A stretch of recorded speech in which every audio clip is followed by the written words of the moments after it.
Welcome back, everyone. I know I haven't been super active recently. I've had a lot of stuff going on and have been busy, but I decided that I wanted to get into this video and I wanted to start this small little series that I'll do once a week about an introduction to technical analysis and why, even if really all you focus on is fundamentals, it's something that could be useful to understand the basics of. And the introduction of that is what I will be in today's video. Okay, so why should you know a little bit about technical analysis? Well, even if you don't believe in it, and some people don't, that's completely fine. Just realize that many people do.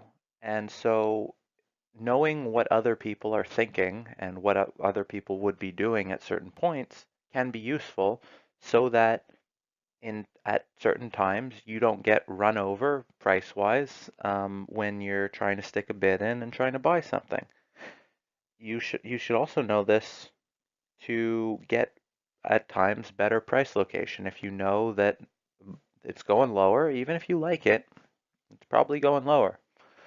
So, and also this knowledge of this type of thing might allow you to know when you should step in and buy and when you should step back and let other people sell.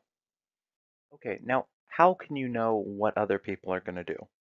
Well, you have to realize that technicals and people who trade based on technicals make their decisions mechanically.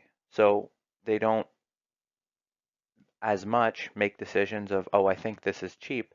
They look for patterns, and when a pattern continues, or they buy, or when the pattern breaks, they sell.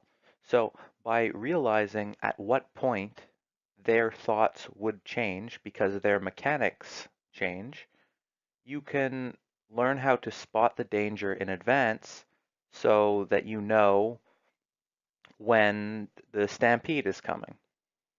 Now, while I say that I think it's important to have a working understanding of technical analysis, I don't believe it is the end all be all. I just, and I'm definitely not saying only buy or only sell when this thing happens or when this pattern happens. No, not at all. It does have its own flaws and it does have a lot of shakeouts where it tries to get rid of weak hands, and that happens a lot. I'm just saying, once you have an understanding of this, you can kind of see at times when you might want to use it, and it's at worst just another tool that you have knowledge of.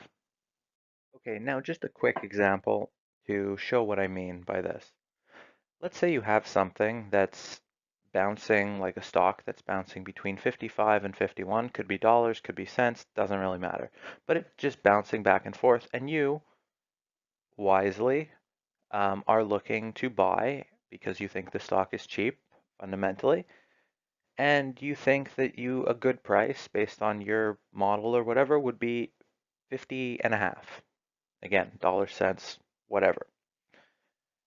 But if the thing is bouncing between 55 and 51, then might it be useful to know that if it goes below 51 even a little bit, there's going to be a whole line of people waiting to sell and try and get out?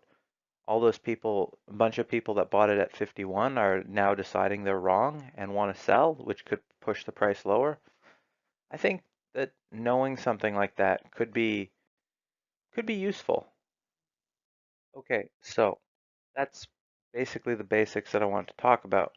Now, if you're interested in this and you want to see some more, then on the same day as today, next week, I hope to have some examples, some practical examples that we can look at for different examples of technical patterns going one way or the other.